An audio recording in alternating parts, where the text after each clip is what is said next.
Correcting wrong advice about lifting with your legs. The best way to lift safely. As I continue my series on ergonomics, I want to share with you how to prevent your back from going out when you lift. What you heard is probably wrong. In another series, I'll go into this more, but for now, let's consider some of the basic anatomy.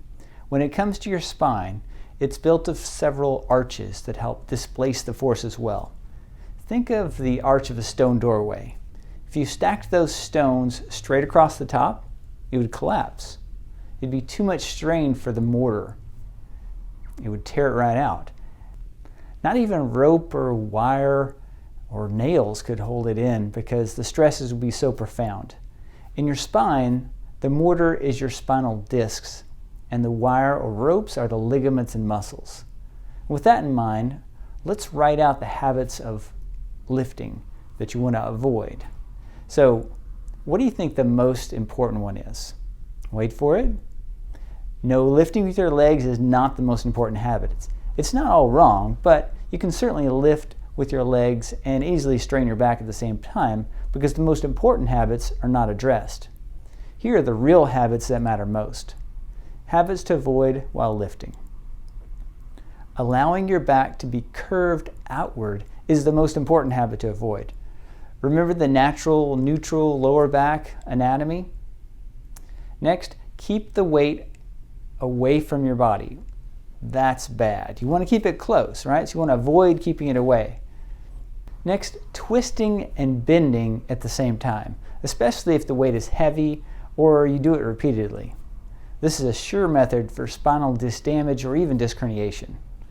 Next, saying, "I've got it," when you shouldn't. Get help if the load is very heavy or awkward, preventing you from lifting smart. So this image from Jeremy's video on weightlifting, and I'll give you a link below to that, shows how to do a deadlift exercise. This is great form, but it's a terrible exercise if you have a weak or injured back. I'll learn from this form. Now he labels the back as straight, but think of it as curved in. It's the bulging paraspinal muscles that make it appear to be straight, even though there's a small curve in the spine.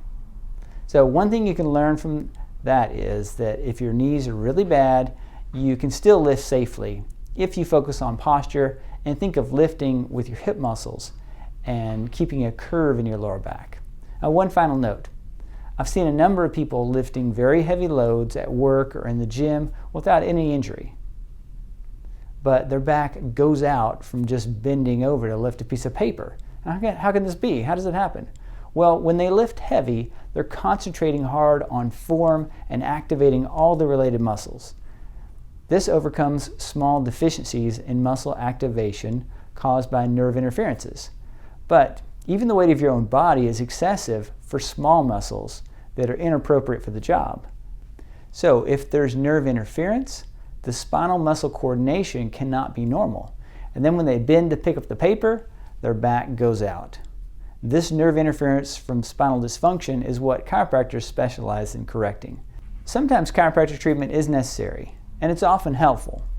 But by applying the lifting techniques I described, you can save yourself injury, pain, and extra trips to your chiropractor or even a surgeon. You can watch the full series of ergonomic videos on YouTube or Facebook. We'll link them in the information card and in the description below. This is Dr. Hobbs signing off from Synergy Chiropractic and Natural Health. Have a wonderful day and may God bless you.